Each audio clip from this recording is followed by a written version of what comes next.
প্রতিটা সৃষ্টি আল্লাহ পাকের এক একটা মেসেজ দেয়। ঠিক মেয়ে মানুষও একটা মেসেজ দেয়। কি মেসেজ? আল্লাহ পাক মানুষকে সবচেয়ে সুন্দর করে সৃষ্টি করেছেন, আর মানুষের মধ্যে মেয়েদেরকে সবচেয়ে বেশি সুন্দর করে সৃষ্টি করেছেন। আল্লাহ পাকের সবচেয়ে সুন্দর সৃষ্টি হচ্ছে মেয়েরা, এবং তারা খুব নরম হয়, নরম, প্রজাপতি ধরার মতো। প্রজাপতিকে ধাপ করে ধরতে পারবেন না আপনি, শক্ত করে ধরতে গেলে প্রজাপতি নষ্ট হয়ে যাবে, মরে যাবে। প্রজাপতিকে কোমল ভাবে ধরতে হবে। ঠিক মেয়েদের সামনেও আপনার কোমল থাকতে হবে। বেশি হার্ড হতে যাবেন, শেষ। আমি আপনার গার্লফ্রেন্ডের সামনে কোমল হতে বলি নাই, আপনার ওয়াইফের সামনে হতে বলেছি। কোমল থাকলে আপনি জিতে যাবেন। দেখবেন দুনিয়ার চিল্লা ফাল্লা করছে আপনার বাসায়, আপনি চুপচাপ আছেন পাহাড়ের মতো, কোমল আছেন। 5 মিনিট পর দেখবেন নিজেই ঠান্ডা হয়ে এসে বলছে আচ্ছা সরি, ভুল হয়ে গেছে। আর যদি আপনি চিল্লা ফাল্লার কাউন্টার দিতে যান, তাহলে দেখবেন সুটকেস গোছানো শেষ, বাবার বাড়ি চলে গেছে। ডিল করা খুব ডিফিকাল্ট। এখানে আপনাকে খুবই সবরের পরিচয় দিতে হবে। আল্লাহ পাক বোঝার তৌফিক দান করুন। আর আমরা মা বোনদেরকে রিকোয়েস্ট করব, 4টা মূলনীতি মেনে কাপড় চোপড় পরবেন। আপনার কাপড়টা এমন হবে না যেই কাপড়টা পরলেও অঙ্গ প্রত্যঙ্গ দেখা যায়, বোঝা যায়, এমন হবে না। কাপড়টা এমন হবে না এত টাইট ফিটিং যে আপনার অঙ্গের উঁচু নিচু অবয়ব বোঝা যায়, এমন হবে না। কাপড়টা এমন হবে না যেটা অমুসলিমদের পোশাক, আর কাপড়টা এমন হবে না যেটা পুরুষদের পোশাক। এই মূলনীতিগুলো মেনটেন করে কাপড় পরবেন ইনশাআল্লাহ। এছাড়াও মেয়েদের কথায় পর্দা আছে, চলনে পর্দা আছে, ওঠা বসায় পর্দা আছে। নামাজ পড়ার সময় তাদেরকে কিছুটা শালীনভাবে নামাজ পড়তে হয়। তাদের চোখের দৃষ্টির মধ্যে পর্দা আছে। এগুলো কে শিখাবে এখনকার মেয়েদেরকে? সবসময় বিজি দেখবেন নতুন কোন সিরিয়াল আসছে, নতুন কোন ফ্যাশন আসছে, নতুন কোন পার্লারে কি আসছে, কোন কাটিং আসছে, কোন নায়িকা আসলো। ওই যে বাংলাদেশে কোন এক নায়িকা আসছে, তাই নিয়ে মিডিয়াতে এমন তোলপাড়, মনে কি নাকি একটা অবস্থা। আল্লাহর কাছে তোমার কি মূল্য আছে হে? আল্লাহর কাছে তোমাদের কি মূল্য আছে? তোমরা কি 5 ওয়াক্ত নামাজ পড়ো? তোমরা কি পর্দা করো? তোমাদের মধ্যে হায়াবোধ কিছু আছে? তোমরা মানুষকে ভালো কিছু শেখাও, সমাজকে ভালো কিছু দাও, শালীন কিছু দাও। আল্লাহর কাছে তোমাদের কি মূল্য আছে? নবী সাল্লাল্লাহু আলাইহি ওয়াসাল্লাম তো জাহান্নাম দেখে সেই কথাটাই বলেছেন, আমি জাহান্নাম দেখে আসলাম, সেখানে বেশিরভাগ অধিবাসী হচ্ছে মেয়ে, নারী। কি কারণ? তারা এমন কাপড় চোপড় পরে বাইরে ঘুরতো যেই কাপড় পরেও তারা নগ্ন থাকতো। আমি কি ব্যাখ্যা করতে হবে? আপনি দেখতে পারেন না? এবং তারা স্বামীর সাথে কুফরি করত। সারা জীবন স্বামী যদি তাদের ভরণ পোষণ দেয়, ভালোবাসে, মহব্বত করে, তাদের জন্য জীবনটা ক্ষয় করে ফেলে, এক পর্যায়ে গিয়ে বলবে সারাটা জীবন তোমার কাছে কিছুই পাইলাম না। বাস্তব। এগুলোর কারণে মেয়েরা বেশি বেশি জাহান্নামে যাবে। এবং তারা মানুষ মারা গেলে মাতম করে, বুক পিঠ চাপড়ায়, এই কারণে যাবে। এবং তর্ক লাগলে অভিশাপ দেয় বেশি, এই কারণে যাবে। আল্লাহ পাক আমাদের মা বোনদেরকে হেফাজত করুন। তবে একটা হাদিস আছে সুসংবাদের। নবী সাল্লাল্লাহু আলাইহি ওয়াসাল্লাম বলেছেন, একজন নারী যদি 4টা কাজ করতে পারেন, জান্নাতের যে কোনো দরজা দিয়ে ইচ্ছা প্রবেশ করতে পারবেন। 1 নাম্বার 5 ওয়াক্ত নামাজ, 2 নাম্বার রমজান মাসে সওম, 3 নাম্বার আপনার লজ্জাস্থানের হেফাজত অর্থাৎ খাস পর্দা, এবং 4 নাম্বার আপনার স্বামীর আনুগত্য। ফ্যামিনিস্ট আকীদার মেয়ে হলে আনুগত্যকে দাসত্ব মনে করে, স্বামীর আনুগত্যকে তারা দাসত্ব মনে করে। স্বামী কে? স্বামীর সম্মান বোঝেন আপনি? স্বামী কে? যার ব্যাপারে নবী সাল্লাল্লাহু আলাইহি ওয়াসাল্লাম বলেছেন, আমি যদি আল্লাহ ছাড়া অন্য কাউকে সেজদা করতে বলতাম, তাহলে মেয়েদেরকে বলতাম তারা যেন স্বামীদেরকে সেজদা করে। আপনাকে আমি কিভাবে বুঝাবো স্বামী কে, স্বামীর মর্যাদা কোথায়? এগুলো কি ইসলাম মেয়েদেরকে ডমিনেট করছে এগুলো দিয়ে? কেন? এই স্বামী আপনার জন্য সারাটা জীবন ক্ষয় করে ফেলে। একটা চোর পর্যন্ত, একটা চোর, একটা করাপ্টেড মানুষ, দুর্নীতিগ্রস্ত মানুষ, সে চুরি করে, দুর্নীতি করে এনে বাচ্চাকে খাওয়ায়। একটা ধর্ষক পর্যন্ত ওর মেয়েকে আদর করে। পুরুষ মানুষ কি জিনিস কেমন করে বুঝবেন? সারাটা জীবন ক্ষয় করে ফেলায়। যদি আপনি তার আনুগত্য করেন, তার সামনে সুন্দর মতো থাকেন, তার কথার সাথে তর্ক না করেন, ভালোবাসা দিয়ে থাকেন, আপনার জন্য সে জীবন দিতে প্রস্তুত থাকবে। এরকম পুরুষ মানুষ। আপনাদেরকে কেউ চোখ তুলে তাকালে চোখ তুলে ফেলাবে, এরকম পুরুষ মানুষ। আর এখন তো পরিস্থিতি ডিফারেন্ট। বাসায় পুরুষ বাইরের ছেলের সাথে ফোনে প্রেম হয়ে গেছে, পালায় চলে গেছে, বিয়ে করে ফেলছে। দেখবেন বাসায় স্ত্রী আছে, বাইরের মেয়ের সাথে প্রেম করে বিয়ে করা শেষ।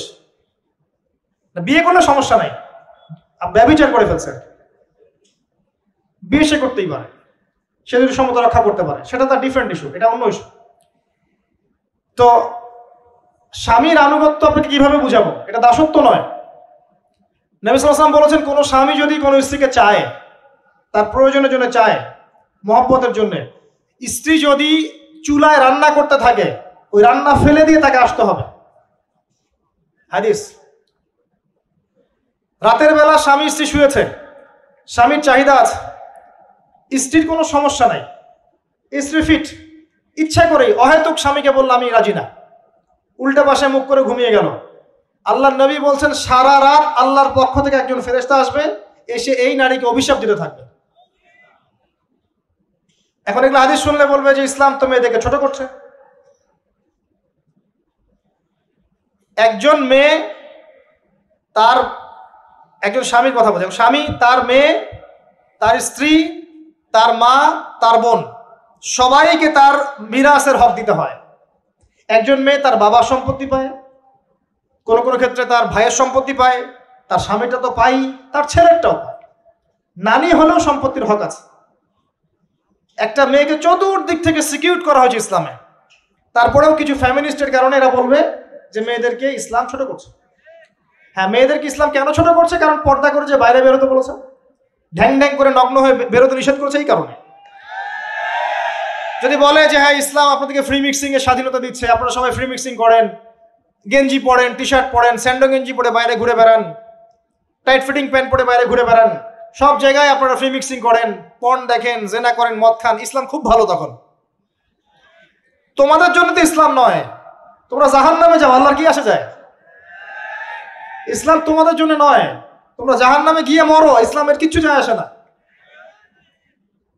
আল্লাহর ওয়াস্তে পারিবারিক আদর্শের দিকে ফোকাস করেন প্রিয় ভাই। নিজে জাহান্নামের আগুন থেকে বাঁচেন, পরিবার বর্গকে বাঁচান, পরিবার বর্গকে বাঁচান। পরিবার একটা পার্ট হচ্ছে আপনার পিতামাতা। পিতামাতার সাথে খারাপ আচরণ করতে যায় না আল্লাহর ওয়াস্তে। সেই ব্যক্তির জন্য ধ্বংস যার পিতামাতা বেঁচে আছে, তাদের হক আদায় করে সে জান্নাতে যেতে পারলো না, তার জন্য ধ্বংস। আরেকটা অংশ আছে আপনার সন্তান সন্ততি। বাচ্চা কাচ্চার প্যারেন্টিংটা খুব সুন্দর করে করেন। যখন আপনি স্ত্রীর সাথে মিলন করতে গিয়েছেন, তখন দোয়া পড়েন, আল্লাহুম্মা বিসমিল্লাহি আল্লাহুম্মা জান্নিবনা শাইতান ওয়া জান্নিবিশ শাইতান মা রাযাকতানা। আমার মনে হয় এখনকার জেনারেশন যেগুলো আছে ফাসেক, মাদক সেবন করে, পর্নোগ্রাফিতে আসক্ত, ইয়াবাখোর, স্মাগলিং করছে, চুরি করছে, হাবিজাবি, ধর্ষণ করছে, আমার মনে হয় না তাদের পিতামাতা তাদেরকে জন্ম দেওয়ার সময় এই দোয়াগুলো পড়েছিল। কারণ পিতামাতা এই দোয়া পড়লে ওই সন্তানকে শয়তান স্পর্শ করতে পারে না। সন্তান হবে, সন্তান ছেলে হোক মেয়ে হোক, আপনার এটা নিয়ে মন খারাপ করার কিছু নাই। একজন কন্যা সন্তানকে লালন পালন করে সৎপাত্রে পাত্রস্থ করলে এই মেয়ে পরকালে আপনার জন্য জাহান্নামের আগুন থেকে ঢাল হয়ে যাবে। যার কাছে দুইজন মেয়ে আছে, দুইটা মেয়েকে সে ভালো করে মানুষ করেছে, নবী সাল্লাল্লাহু আলাইহি ওয়াসাল্লাম বলছেন সে জান্নাতে আমার সাথে এমন করে থাকবে, এইভাবে। কেউ যদি বিধবার দায়িত্ব নেয়, সেও নবী সাল্লাল্লাহু আলাইহি ওয়াসাল্লামের সাথে এইভাবে থাকবে। এতিমের দায়িত্ব নেয়, এইভাবে থাকবে। ফ্যান্টাসিতে ভুগছেন, একটা এতিম মেয়েকে বিয়ে করেন, একটা অসহায় তালাকপ্রাপ্ত মেয়েকে বিয়ে করেন, একটা বিধবা মেয়ে যার স্বামী মারা গেছে, কেউ নাই দেখার, তাকে বিয়ে করেন, তারপরে বোঝা যাবে আপনার মধ্যে কতটুকু দিন আছে। আর বর্তমান সভ্যতা আমাদের কি সমাধান দিবে? সবাই যদি দিনদার একটা করে ক্যাটরিনা খোঁজে, এই এতিম, এই বিধবা, এই যাদের দেখার কেউ নাই, এই মেয়েগুলা কি রাষ্ট্রের সম্পত্তি হয়ে থাকবে? এদের দায়িত্ব কে নিবে? পুরুষরা যদি দায়িত্ব না নেয়, কে দায়িত্ব নিবে? এখন কেউ যদি ওদের দায়িত্ব নিতে যায়, তখন তাকে আবার খারাপভাবে উপস্থাপন করা হয়, এই ব্যক্তির মনে হয় চরিত্র খারাপ। কিন্তু এদিকে বাইরে 10টা জেনা করে বেড়াচ্ছে, কোনো সমস্যা নাই, এগুলোকে উস্কায়। এইসব জাহেলদের জন্য ইসলাম নয়। ইসলামের প্রতিটা বেসিক ফান্ডামেন্টাল মানবতার কল্যাণের জন্যই। এগুলোকে ফরজ করা হয়নি, আপনি নফল, আপনার সামর্থ্য থাকলে আপনি করতে পারেন, না করলে কোনো সমস্যা নাই। কেউ যদি করে, যে ইসলাম পরিপূর্ণরূপে পালন করার চেষ্টা করছে, এটার উপর আমল করার চেষ্টা করছে, তাহলে আপনি তাকে ক্রিটিসাইজ করছেন কেন? কি সমস্যা আপনার? আরেকটা পার্ট হচ্ছে সন্তান সন্ততি। বাচ্চা কাচ্চাকে ছোটবেলা থেকেই মানুষ করতে হবে এমন ভাবে যাতে করে বড় হয়ে এরা এই উম্মার খালেদ এবং ওমর হতে পারে।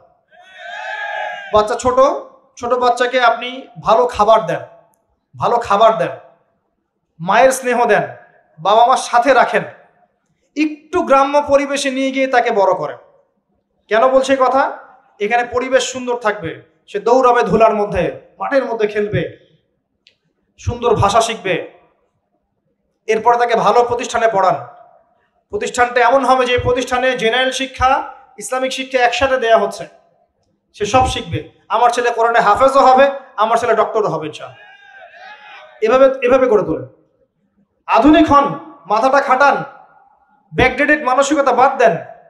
বিশ্বটা এগিয়ে গেছে, আমাদেরকে এগিয়ে যেতে হবে। একমুখী জ্ঞান দিয়ে আপনি কিচ্ছু করতে পারবেন না এই যুগে। দ্বিমুখী শিক্ষার একটা হারমোনিয়াস কম্বিনেশন দরকার। আমাকে কোরআন জানতে হবে, সায়েন্সও জানতে হবে, নাহলে আমি সায়েন্স দিয়ে কোরআনকে ব্যাখ্যা করতে পারবো না, কোরআন দিয়েও সায়েন্সকে ব্যাখ্যা করতে পারবো না। জানতে হবে আমাদেরকে।